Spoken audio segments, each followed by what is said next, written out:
আগে বল তুই কেন করছিস? কাজ করছিস?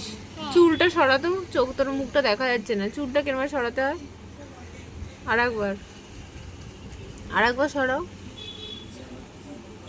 দিও না জল মা, গাছে জ্বর হবে তো।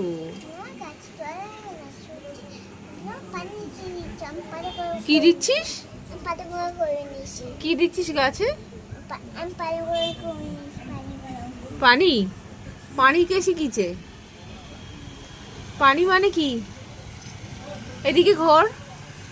পানি মানে কি? রাজু বলে পানি? তো টিভি দেখা বন্ধ। তুমি টিভিতে কি দেখো? না তুমি কিসে চালাও? টিভিতে কি চালাও?